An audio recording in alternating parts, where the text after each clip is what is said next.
예, 우리 사도행전 예수님께서 십자가에서 다 이루었다 했는데 다 이루었다, finish, 끝났다고 했는데 왜 또 성령이 와야 하느냐?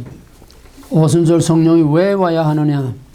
하나님은 설계자, 예수님은 발전소, 그 전기를 각 가정 개개인에게 다 적용시켜서 그 파워가 들어가야 십자가의 구속 사건이 모든 시대, 모든 지역의 모든 사람 개개인에게까지 그 발전소의 파워가 구원의 십자가 사건이 개개인에게 적용이 된다. 적용. 2000년 전 저 팔레스타인 시간과 공간을 초월하는 객관적, 애적, 보편적, 원리, 교리, 그 십자가가 과거지사가 아니라 모든 시대 모든 사람에게서 십자가 사건이 일어나게 하기 위해서는 성령의 개별적인 적용시켜주는 역사가 있어야 되지. 성령 없으면은 하나님의 구원 계획은 그냥 가다가 마는 거야. 역사적인 과거사가 되고 마는 거예요. 성령 없이 절대로 구원이 이루어질 수 없어. 그래서 오직 예수, 오직 예수 하는 것들은 거룩한 사기들을 치고 있는 거야. 자기 무지의 소치요. 무책임의 소치요. 구원이 뭔지 교회에서 가르치질 못해. 구원이 뭔지 교회에서 말을 안 해. 그저 복 받는 얘기나 잘하고 이렇게 살아라 저렇게 살아라 그냥 교훈, 도덕적인 교훈 얘기만 하지. 그러니까 구원의 확신을 갖지 못해. 구원의 필요를 느끼지 못해. 그냥 교회에 댕기는 거야. 과연 거기서 알곡이 얼마나 나오겠냐. 몽땅 다 쭉쭉이로 나가지. 그러니까 구원파가 나오는 거야. 여기를 국지로 당신 구원받아서 뻥 해서 말을 못해. 뭔지 구원의 확신을 갖지 못한 사람들이 수두룩해. 그러니까 마지막 때의 믿음을 보겠느냐. 성부, 성자, 성령 삼위일체는 하나야. 그러면 성부, 성자, 성령 삼위일체가 성부가 할 일, 성자가 할 일, 성령이 할 일을 각각 다 할 때에 삼위일체가 우리의 구속을 위해서 총동원될 때에 비로소 구원이 완성되는 거지 오직 예수가 아니야. 정말 메말라 빠진 맹목적인 교리주의, 맹목적인 교리주의. 구원은 교리가 아니야. 실제 삶이고 실제 관계고 그 관계를 이어주는 게 왜 성령 아니면 하나님과의 관계가 이어질 수가 없어. 성령은 말이 아니야. 성령은 실제야. 예수 십자가 얼마든지 교리로 말로 얼마든지 할 수 있어. 하나님이 누구냐 얼마든지 할 수 있어.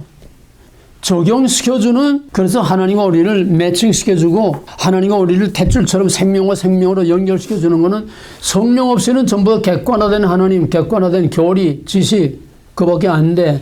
그게 율법주의, 그게 망한 유다야. 오늘 교회가 과거에 멸망한 유다와 그들의 율법주의와 똑같아. 복타령이 나하고 앉아있고. 오순절 성령은 왜 왔느냐? 그리스도의 구속을 완성하기 위해서 온 거다. 어떻게? 각자에게 적용시켜서 소명, 중생, 회심, 믿음, 칭의, 양자, 성화, 견인, 영화.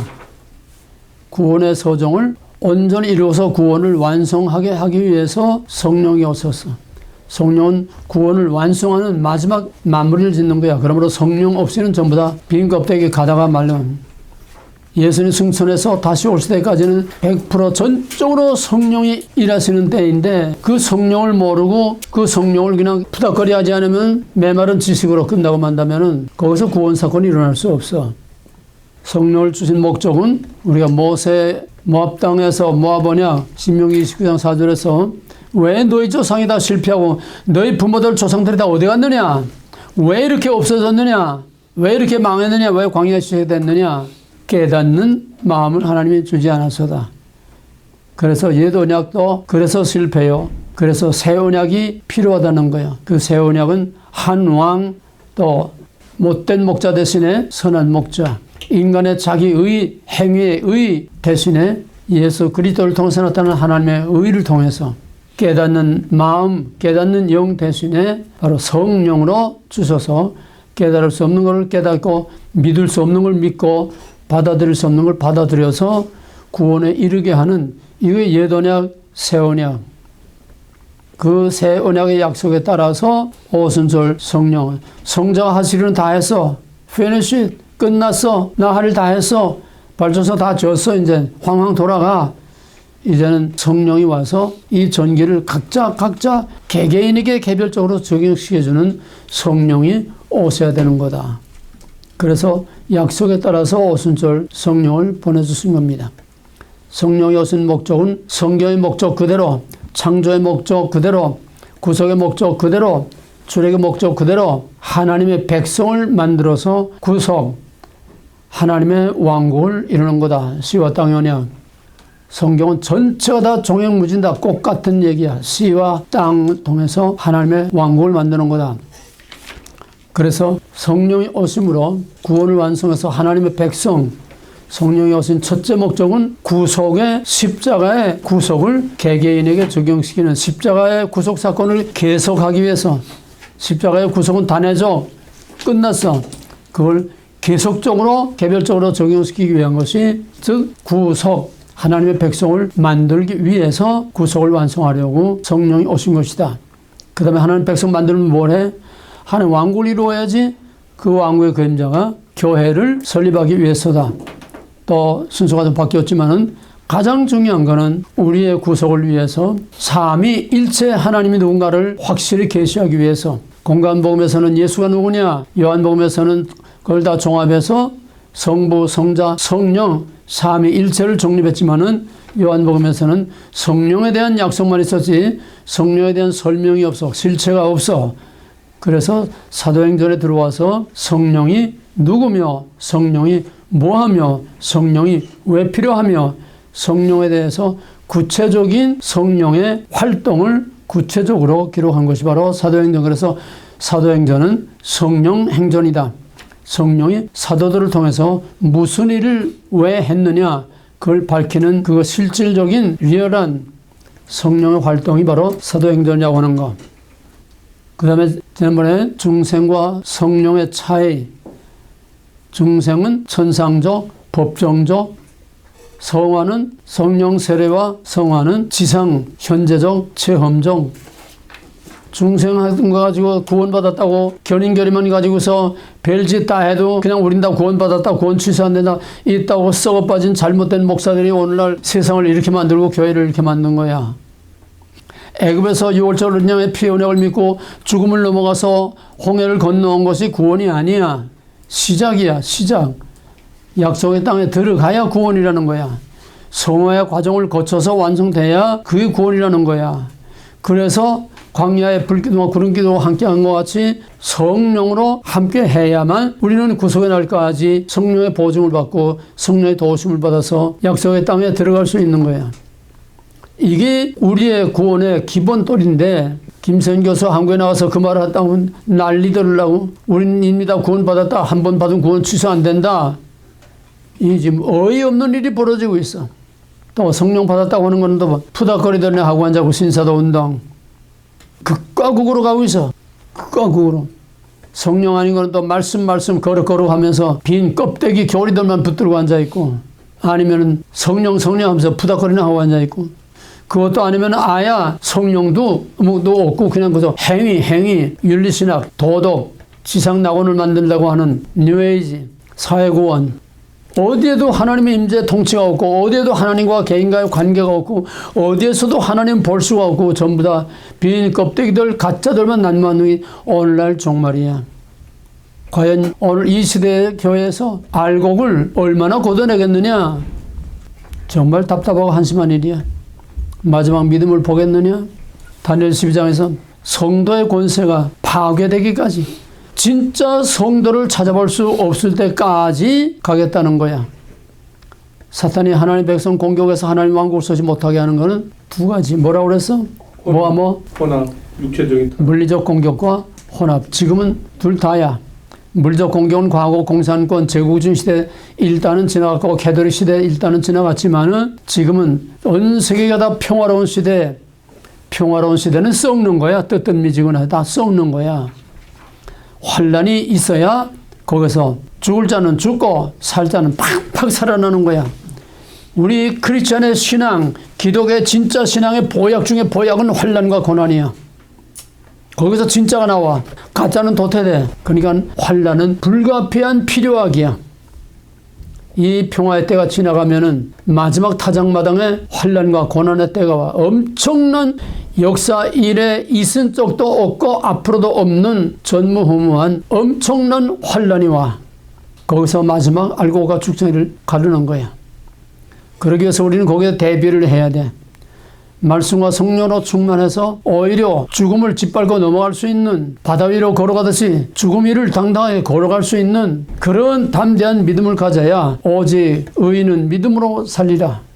그런 믿음을 가져야 우리는 마지막 알곡으로 남은 자가 되는 거지. 하늘천 따지 공자를 맹자를 하고 교회 가서 그저 부탁거리냐 하고 그냥 경치 구경이나 하고 왔다 갔다 해가지고는 다 쓰레기로 나가버리고 말아. 그래서 이 훈련을 하는 거야. 평안하다 평안하다 할 때에 주님 오신다고 그랬어. 평안하다 평안하다 할 때에 마귀가 도둑처럼 엄습하면은 꼼짝 못하고 다 주저앉고 무릎 꿇고 말아. 성령이 아니고서는 우리가 믿음을 지킬 수 없고, 믿음 자체가 성령의 선물이고, 성령이 아니고는 믿음을 지킬 수 없고 하나님이 원하는 거룩한 삶을 살 수가 없어. 중생했다고 다 된 게 아니야. 성화와 중생이 하나지 절대로 분리될 수가 없어. 이 교리주의, 메마른 교리주의, 저희들이 편리한 거, 쉬운 거, 이지, 프리, 그냥 예수 믿고 오직 십자가 예수 믿고 그냥 구원받으면 다 됐다. 이 썩어 빠진 사기꾼들이야. 공짜로 구원만 얻고 책임은 하나도 없는 거야. 구원받은 사람에게는 거룩한 삶을, 그 구원에 마땅한 삶을 살아야 되는 책임이 따라와. 언약에는 책임이 따라와. 신의 사람 너희는 내 백성 나는 너의 하나님, 언약을 맺었으면 이제는 내 언약을 지켜서 내 백성답게 살려고 하는 책임이 따라와. 그게 신의 산 율법이고, 율법의 본질은 변하지 않아. 하나님과의 관계, 거룩한 관계. 지금 율법이 없어진 게 아니야. 율법 폐기론 건다 깡통들이야. 천지는 없어도 하나님의 말씀과 율법은 세세뭉들. 예수는 율법을 피하러 온 게 아니라 율법의 껍데기만 남은 걸 거기에 알맹이를 집어넣어서 율법을 완성하러 왔다고 그래서 너무 잘못들 알고 있어.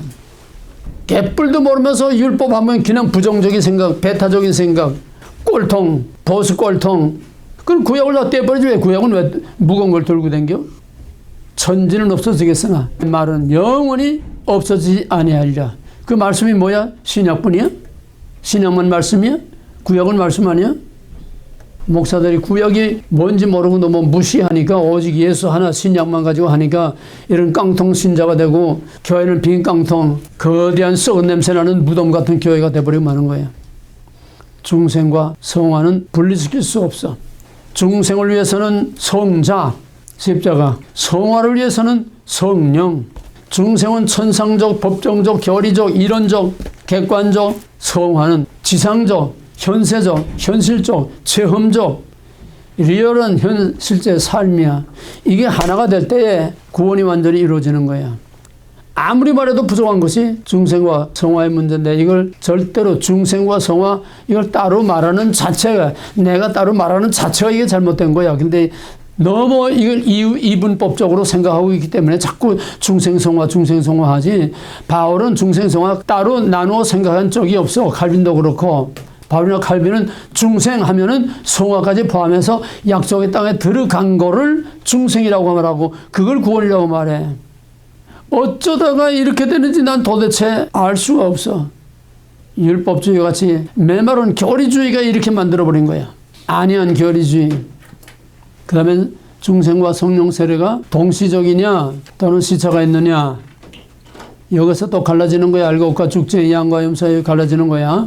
중생과 성령 세례는 뭐예요? 첫째? 동시적. 중생하면 구원받으면 동시에 성령 세례를 받는 거다. 그러면 애굽에서 나온 사람들은 하나도 죽지 말고 다 약속의 땅에 들어가야 돼. 거기서 다 성령 받았다고 하면. 거기서 거듭나야 돼. 중생과 성령이 동시적이라고 하는 사람들은 성령에 대해서 무지하고 성령에 대한 열등감을 가지고 성령 받은 사람들에 대한 자존심이 상하니까 우리도 다 성령 받았다. 믿을 때 성령 받았다. 동시에 성령 세례와 중생을 동일시하는 사람들은, 동시적이라고 하는 사람들은 성령의 은사는 사도시대로 끝났다. 고린도서 13장.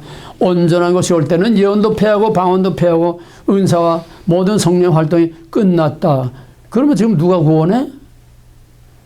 성령 활동 안 하면 뭐가 구원해? 그냥 오직 예수만 찾는 거지. 기가 막히는 얘기야. 성령 없이 구원이 일어날 수 없어. 중생 구원의 소정이 일어날 수가 없어. 성령은 구원만 하러 온 거 아니야. 그 다음에 이제 성령 세례와 중생과 성령 세례는 동시적일 수도 있고 시차가 있을 수도 있다. 지난 시간에 성경 다 찾으면서 했어요. 사도행전 2장, 4장, 8장, 10장, 19장 거기서 동시적 또는 시차가 있는 것. 분명히 성경에 그렇게 나와 있는데 왜 이거를 그냥 동시적이라고 하나로 다 매도해버리고 그냥 넘어가고 마느냐. 대답은 간단해. 성령 세례를 확실히 받은 사람들은 시차가 있다는 걸 인정하지 않을 수가 없어. 나는 모태신앙이야. 국민학교 때부터 나는 절대 우상하게 경배하지 않고 신사 잡배하지 않고 머리 수그리지 않고 평생 내가 졸업할 때 해방될 때까지 독립국처럼 맨 맞고 두들 맞고 그렇게 믿었어. 어려서부터. 구원 안 받았으면 그렇게 못해. 8살 9살짜리가 뭐 한다고 핍박을 받으면서 내가 항일운동을 하고 그래. 근데 성령은 40대 중반에 와서 성령을 받았어요. 성령 세례를 확실하게 언제 어디서 어떻게 확실하게 말할 수 있는 사람이 시차를 인정하는 거고 은사가 지금도 활동하고 있다고 인정하는 거고 이번에 10월 25일 광화문 집회할 때에 전광훈 목사가 서울 고백, 서울 신앙 고백을 15항목에 걸쳐서 공포를 했어. 서울 고백, 서울 신앙 고백이야. 왜? 교회가 너무들 다 썩고 부패하고 혼란되고 혼돈되고 도대체 동서남북 갈피도 모르고 헤매고 있으니까 칼빈이 종교개혁 때에 조직신학으로 변증신학 우리는 이렇게 믿는다. 그래서 로만 가톨릭에 대해서 우리의 신앙을 고백한 것처럼 우리의 신앙은 이것이 진짜 신앙이다. 15개. 그걸 간단히 말하면 5개야. 성경 완전 무어, 예수 그리스도의 성령의 잉태, 십자가의 구속, 부활, 승천, 재림. 그 5개를 믿는 것이 진짜 믿음이고 요즘은 그게 다 없어. 그 5가지를 믿는 근본적인 이제 다 죽어야 돼. 그거는 안 살려놔. 다 죽여. 나머지는 왜 안 죽어? 나머지는 가짜니까 죽일 필요가 없어. 나머지는 저희들이 좀비고 노예고 끄는 대로 하라는 대로 다 하는 노예니까는 죽일 필요가 없어. 일루미나티 프리메이슨의 마지막 목표도 기독교 말살, 로만 가톨릭도 기독교 말살, 유대인들도 기독교 말살, 공산주의도 기독교 말살. 왜? 그 기독교 말살이라는 거는 빈 껍데기는 안 죽여. 중국의 삼자교회, 중국 공산당의 지령을 받고 공산당의 그 대로 다 행하는 그들은 중국 교회가 그냥 맘대로 놔둬. 올바른 신앙을 고백하는 지하교회 성도들만, 지하교회만 그냥 다 때려버려서 종각 다 없애고 그냥 교회 다 폭파시켜버리고. 그거이 지금 우리 옆에 다가오는 역사적 현실의 샘플이야. 평양에도 교회가 있어. 봉수교회 7교회 있어. 남한에서 평양 가가지고 봉수교회에서 예배 보는데 거기에 아주 찬양대도 얼마나 잘하고 얼마나 찬송도를 다 잘 부르고 얼마나 사도시경 주기도 다 잘하고 얼마나 잘하는데 왜? 그건 훈련된 간부들이니까 훈련된 특수 요원들이니까. 그런데 거기 가서 입을 쩍 벌리고 야 여기도 평양에도 교회가 있다. 미친놈들. 문어발판처럼 남한교회에서 돈 빨아먹기 위해서 만든 빈 껍데기 쇼하는 건데 그걸 교회라고? 어쨌거나 북한에도 교회도 있고 절간도 있고 개들의 성당도 있어. 왜? 종교 자유라는 거를 빈 껍데기 자랑하기 위해서. 종교기관을 통해서 돈 빨아먹기 위해서. 이제 마지막에는 믿음을 보겠느냐. 말씀과 성령 충만하지 않고는 마지막 그 불구덩이 통과할 수 없어. 진짜는 다 죽여. 미국이라고 편안해? 아, 미국 편안하면 그 엄청난 돈을 들여서 피마 캠프를 900개나 만들어 놓고 100만의 캐페오 같은 그런 특수 비밀 경찰을 왜 만들어 놓냐 이 말이야. 비용이 얼마나 들어가는데 써먹으려니까 하는 거야. 중국에서 단두대를 17,000개 왜 그래? 써먹겠다는 거야. 유대인들은 저희들이 당한 대로 갚겠다는 거야. 언제까지 배터리고 살 생각하지 말어. 설사 우리 시대에 안 온다 해도 죽으면 죽으리라 순교 신앙을 가지고 살아야 돼. 그러려면은 말씀과 성령 충만해야 되고 말씀과 성령 충만하면 어떻게 되냐. 성경을 그냥 쉬지 않고 계속 부지런히 읽어야 돼. 그거 이상 없어. 성경 이상 파워가 거기에서 다 나오는 거야. 성경 읽지 않고 성령 세례 받았다고 되는 게 아니야. 다 썩어. 그 성령도 오염되고 사탄의 영과 믹스가 돼가지고 그런 푸닥거리나 하고 말씀과 성령이 항상 같이 있어야 되는데 성경을 읽고 계속 듣고 연구하고 고민하면서 기도와 말씀 없이는 말씀과 성령으로 충만할 수가 없어. 말씀은 하나님이시오. 성령도 하나님이시오. 우리가 하나님과 통할 수 있는 길은 기도라고 하는 통로 하나밖에 없어. 그래서 성령이 오신 것은 우리를 십자가의 구속사건을 개별적으로 적용을 시켜서 우리를 구원하기 위한 중생을 위한 거고 뿐만 아니라 구원받은 자를 구속의 날까지 우리를 케어하고 헬프하고 우리를 보살피고 돌봐주고 우리를 가이드해주는 우리와 끝날까지 함께하기 위해서 보혜사 성령을 보내주신 거다. 중생과 성령 세례는 동시적일 수도 있고 시차가 있을 수도 있다. 그 다음에 성령 받은 증거가 뭐냐? 성령 받은 증거가 있어야 돼.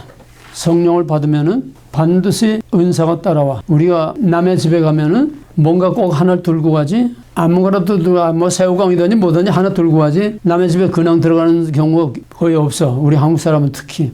성령이 우리에게 오실 때에 빈손으로 오지 않아. 반드시 은사라는 걸 가지고 와. 은사가 뭐야? 성령의 선물이야. 기프트. 성령의 선물이 은사야. 성령이 선물 안 가지고 그냥 찾아오지 않아. 그냥 와도 물론 뭐 대구도 대구 남지 뭐 성령이 하나님이신데 뭐 그냥 빈손으로 온다고 뭐 우리가 뭐라고 그래? 그것도 감지덕지 감사한 거지.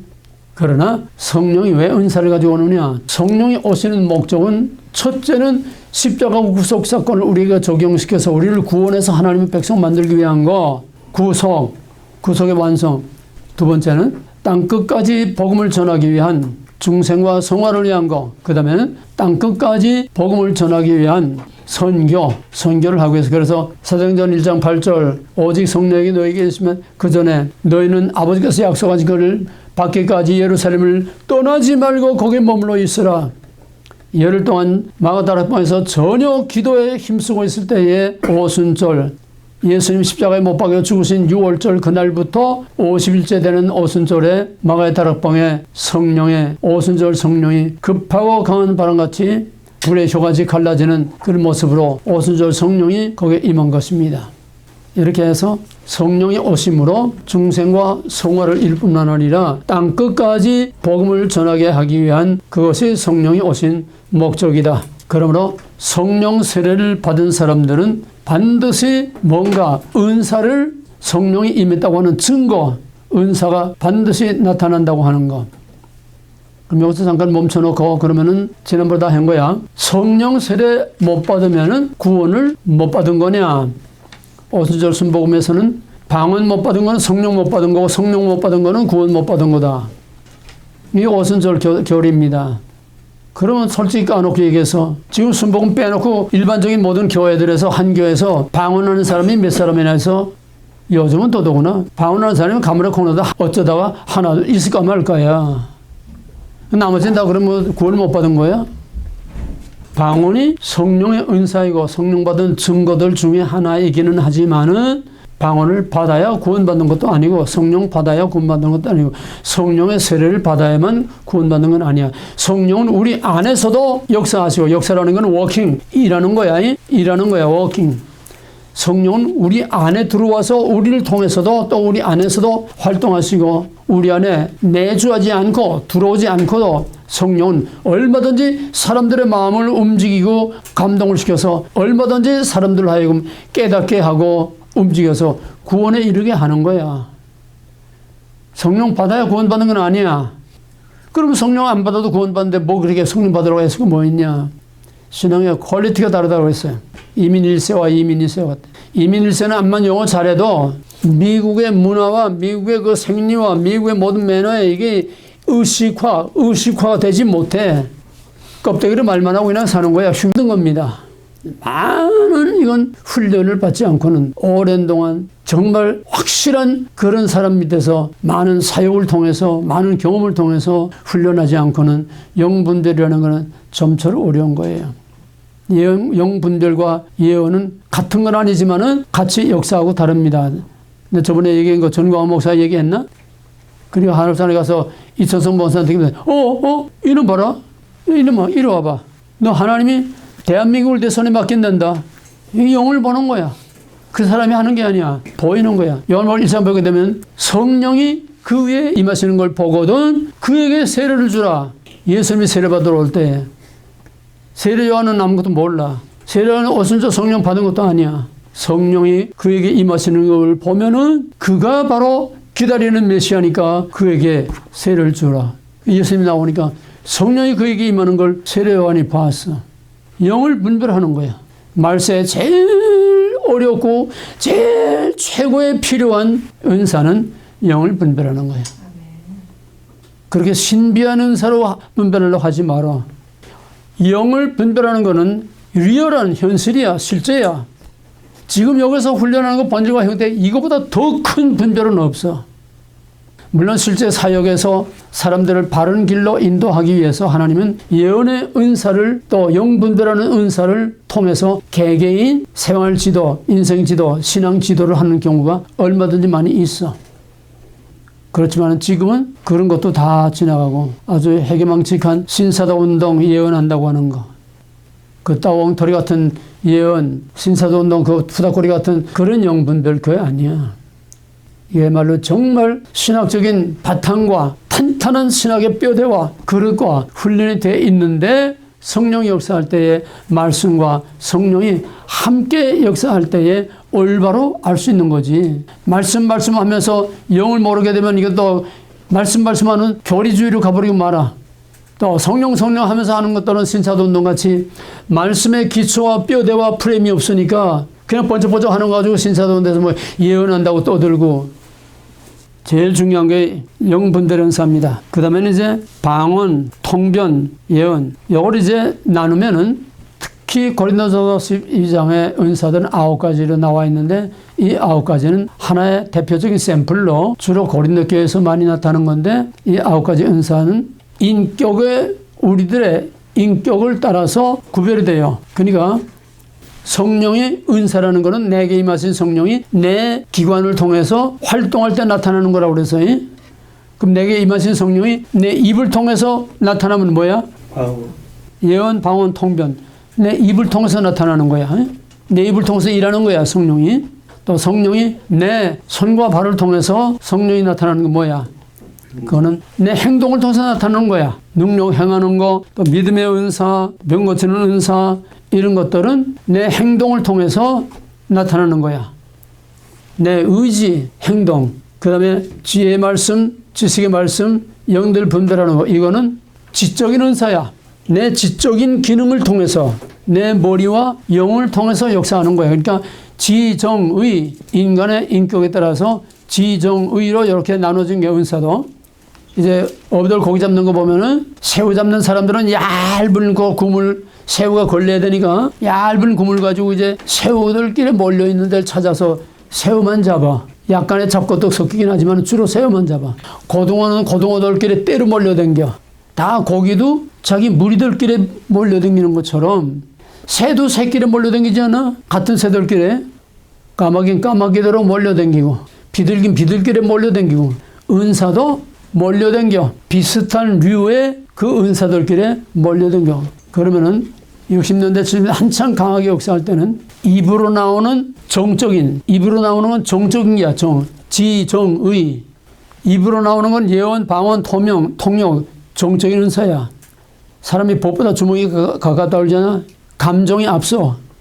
그러니까 제일 쉽고 빠르게 나타나는 은사들이 주로 입으로 나타나는 은사가 제일 흔하고 많고 또 그 은사가 쉽게 나타나. 제일 흔한 거야. 예언, 방언, 통변. 그 중에서도 방언의 은사가 제일 쉽고 제일 흔하게 많이 나타났어. 그러나 방언의 은사가 임하면은 그걸 제대로 강하게 받으면은 예언의 은사가 거의 같이 따라와. 또는 신유의 은사. 같이 따라다니는 방언, 예언, 통변. 통변의 은사는 그렇게 흔하지는 않지만 여기 좀 하나하나 다 얘기할 수가 없어요. 통변의 은사는 뭘 통변하는 거냐? 통역. 뭘 통역하는 거냐? 방언을 통역해. 이 통역 은사는 두 가지야. 남의 방언을 듣고 통역을 해주는 방언이 있고 자기가 방언하고 자기 방언을 통역하는 거에서 그건 자기가 하는 게 아니야. 성령이 하는 거지. 대개 은사자들은 자기가 방언하고 자기가 방언으로 나온 걸 자기가 또 한국말로 이렇게 하는 자기 통변이 거의 대부분이고 남의 방언을 통용하는 거는 좀처럼 이렇게 흔하지 않아. 남의 방언 통역하는 경우에는 또 거기에 특수의 은사가 같이 할 수도 있어. 그 사람의 속을 다 꿰뚫어 보는 거야. 여긴 뭐 고린도서에서는 그런 특수의 은사는 없지만은, 그래서 주로 정적인 사람은 정적인 은사가 쉽게 빨리 나타난다는 거야. 방언을 쉽게 받는다는 거야. 근데 뚝 하고 말도 없고 그냥 말 한마디 하려면 그렇게 형광등처럼 느리고 뜨고 뚝심이 있고 이런 사람들은 의지가 강한 사람들이니까 정적인 은사가 임해도, 성령이 임해도 방언이 안 터져. 다 자기 그릇대로 지적인 사람은 지적인 은사가, 정적인 사람은 정적인 은사가, 또 의지적인 사람은 의지적인 은사가 자기 그릇에 따라서 은사가 나타나는 거다. 그 다음에는 은사는 9가지 은사만이 아니야. 어떤 사람은 어떤 전도사가 목사님 나는 9가지 은사 다 받았어요 그러더라고. 은사가 9가지만이 아니야. 은사는 여러 가지라고 그래요. 여러 가지. 사람에 따라, 그 교회에 따라, 그 지역에 따라서 하나님이 역사하시는 목적에 따라서 은사가 빨리 나타나. 고린도 교회는 항구 도시요, 미신의 도시요, 우상의 도시요. 그래서 고린도 교회는 주로 번쩍번쩍 드러나고 나타나는 이런 은사들이 주로 많이 나타난 겁니다. 그 다음에 로마 교회, 로마서 12장 나 펴봐요. 오늘 그거까지만 빨리 하고 끝내야지. 로마서 12장에 보게 되면은 4절부터 12절까지 다 같이. 우리가 한 몸에 많은 지체를 가졌으나 모든 지체가 같은 직분을 가진 것이 아니니 이와 같이 우리 많은 사람들이 그리스도 안에서 한 몸이 되어 서로 지체가 되었느니라. 우리에게 주신 은혜로 받은 은사가 각각 다르니 혹 예언이면 일대로, 혹 섬기는 일이면 섬기는 일로, 혹 가르치는 자면 가르치는 일로, 혹 권위하는 자면 권위하는 일로, 혹 구제하는 자는 구제하는 일로, 다스리는 자는 부지런함으로, 국률을 베푸는 자는 즐거움으로 할 것이니라. 사랑의 것이 없나니 악을 미워하고 선에 속하라. 형제를 사랑하여 서로 애가하고 존경하기를 서로 하며 부지런하여 게으르지 말고 열심을 품고 주를 섬기라. 소망 중에 즐거워하며 환난 중에 참으며 기도 양상에 있으며 성도의 쓸 것을 공급하며 선대접하기를 힘쓰라. 비교적 좀 저급한 은사들, 번쩍번쩍 나타나는 은사들, 그것이 고린도 교회에 주로 많이 나타나고, 로마 교회는, 로마는 세계 수도 아니야? 세계 수도니까 주로 리더십, 섬기는 이런 은사들이 많이 나타난 겁니다. 여기 나오는 건 전부 다 다스리는 은사, 가르치는 은사, 또 위로하고 권면하는 그런 카운셀링하는 그런 은사, 또 서로 사랑하고 서로 섬기고 이런 어른스러운 그런 섬기고 다스리는 이런 은사들이 주로 많이 나왔어요. 이 로마 교회의 사명이고 특징입니다. 그 다음에 에베소 4장 11절부터 13절까지 다 같이. 그가 혹은 사도로 혹은 선지자로 혹은 복음 전하는 자로 혹은 목사와 교사로 쓰셨으니 이는 성도를 온전하게 하며 봉사를 하게 하며 그리스도의 몸을 세우게 하심이라. 우리가 다 하나님의 아들을 믿는 것과 아는 일에 하나가 되어 온전한 사람을 이루어 그리스도의 장성한 분량에 충만한 데까지 이르리니. 예. 이거는 주로 에베소 교회에 주로 나타나는 은사입니다. 에베소 교회에 주로 나타나는 은사는 주로 말씀의 은사, 지적인 은사입니다. 이건 전부가 다 사도로, 선지자로, 복음 전하는 자로, 목사와 교사로 또는 교회를 섬기는 주로 말씀의 은사가 에베소 교회에 많이 나타났어요. 왜냐? 바울의 전도 여행 중에서 다른 데는 벌써 일주일, 이주일 그냥 잠깐 들러다 전도하고 또 순회 전도니까 떠나는데, 에베소 교회는 2년 반 동안 에베소 교회에서 집중적인 훈련을 했습니다. 그래서 처음에 에베소 교회에서 복음을 전하고 하니까 도대체 이 사람들이 믿음이 자라지 않고 잘 받아들여요. 그래서 그 이제 사도행전 19장에 보게 되면은 거기서 이제 성령을 너희가 받았느냐 지난번에 한 거예요. 너희가 믿을 때 성령 받아, 우리 성령 알지 못한다. 그러니까 거기서 바울이 안수함에 거기서 성령을 받고, 근데 자라지를 않아. 그래서 바울이 거기서 안 되겠다. 이 영적인 이것만 가지고는 안 되겠다. 이제는 말씀을 본격적으로 가르치고 훈련을 시켜야 되겠다. 그래서 두란노 서원이라고 하는 에베소의 그 두란노라고 하는 광장이야. 대화의 광장이야.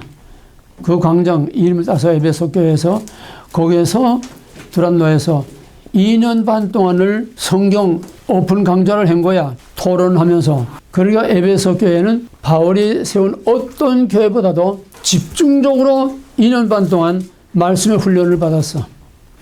그러니까 말씀의 은사가 가장 충만하게 나타났던 데가 에베소 교회입니다. 다 특징이 달라요. 고린도 교회는 그냥 번쩍번쩍하는 아주 좀 수준이 낮은 사람들의 그 은사들이 좀 나타나니까 말썽이 많았어. 거기서는 그냥 뭐 예언, 방언, 뭐 말썽들이 많았어. 로마 교회는 주로 수도라고 하는 그 위치에 따라서 다스리는 그런 은사로, 에베소 교회는 주로 말씀의 은사로. 그래서 계시록에 보게 되면 맨 처음 나오는 교회가 에베소 교회야. 아시아의 대표적인 교회야. 가장 성숙한 교회야. 에베소 교회는 그렇게 많은 말썽이 없었어요. 왜? 말씀으로 훈련된 성숙한 교회이기 때문에. 그래서 계시록에 나오는 교회, 에베소 교회 빼놓고는 거의가 다 생소한 이름들이야. 누가 언제 세웠다고 하는 바울의 전도형으로 다 세운 교회가 아니야. 그거 조금 낯익은 뭐 빌라델피 교회 같은 낯익은 이게 그건 누가 전도해서 빌라델피 교회를 세웠는지 거기에 대한 기록은 아무것도 없어. 그러면 나타나고 알려진 건 에베소 교회야. 그래서 어떤 주석자는 계시록에 나오는 7교회는 그건 어떤 교회냐, 누가 언제 세웠느냐, 이거는 에베소 교회에서 나가서 지교회로 복음을 전해서 세운 교회들이라고 하는 이런 해석이 나옵니다. 충분히 가능해요. 왜? 훈련됐기 때문에. 너희들이 나가서 교회를 세우려는 게 너희들이 나가서 그렇게 사역을 해야 되는 거야. 거기서는 2년 반 했지만 우리는 4년 동안 공부해가지고 나가서 아무것도 못하고 열매 맺지 못하고 그냥 알도 낳지 못하는 무은닭같이 나가서 알을 낳아야 돼. 그러려면은 말씀과 성령이 양 기둥이 돼서 튼튼하게 서야 말씀을 나가서 전하고 가르칠 수가 있어요. 그럼 이제 이거 하나 맞지. 그러면은 이제 있는 것은 이쪽에서고 모형, 모델. 그때 모델이 지금 또 그대로 나타나야 돼. 그러면 고린도 교회에 그런 은사들이 제일 많이 나타난 그런 나라가 어느 나라 교회일까? 한국이지. 한국 70년대, 80년대 그냥 막 방언 못하는 사람은 우리 집 강아지만 못하고 다 한다 할 정도로 그렇게 흔해 빠진 게 바로 한국의 방언, 예언, 통변, 그것 때문에 말썽도 많았고 고린도 교회 꼭 같아 한국. 왜? 정적이고 감정적이야. 그러니까 정적인 은사들이 주로 많이 나타나는 거야. 그 로마 교회 같이 섬기고 다스리고 보살피고 권위하는 이런 은사들이 주로 많이 나타나는 교회는 어느 나라일까? 미국이지. 세계 구제하고 도와주고 전부 전 세계 교회를 다 지도하는 미국. 그러면 말씀의 은사가 가장 많이 나타난 말씀 어느 나라일까? 말씀 신학 독일이야.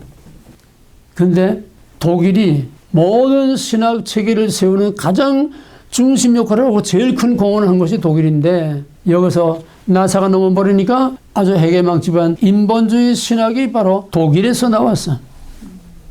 내가 처음에 미국에 오니까 그 어떤 그 코디네이터가 누구 하나 젊은 목사를 데리고 와서 목사님, 이 목사님은 독일에서 신학 공부를 하고 왔습니다. 목사님 강의 좀 1시간 주세요. 독일에서 왔다면 볼 거 없어. 독일에서 왔다면 볼 거 없어. 독일에서 신학 공부해서 뭔가 순전히 자유주의 신학인데 그 사람한테 어떻게 강의를 줘? 지금 이렇게 망가질 모든 신학의 뿌리와 출발이 독일에서부터 나온 거예요. 슈바이처도 독일이고 볼트만도 독일이고 다 독일에 거의가 다 독일에서 나와. 오늘 신학을 망가뜨린 게 가장 말씀으로 성숙해서 종교개혁에 엄청난 희생의 대가를 지불하고 종교개혁했던 중심인 독일 교회가 바로 교회를 파괴하고 망가뜨리는 하나님의 입에서 이스라엘이 하나님의 교회를 망가뜨리고 예수를 핍박하고 오늘 교회를 핍박하는 그런 유대인들이 된 거나 똑같은 거예요. 이제는 이 바람도 다 지나갔어. 미국에도 이 바람 다 지나가서 한국도 이 바람 다 지나가서 이건 없어. 이제는 하나하나가 하나님 앞에 바로 서서 말씀과 성령의 능력을 받아서 자기가 살아남고 남을 살리고 바른 길을 인도하는 사명을 다 감당해야 돼. 그게 바로 두란노고 바로 너희들이야.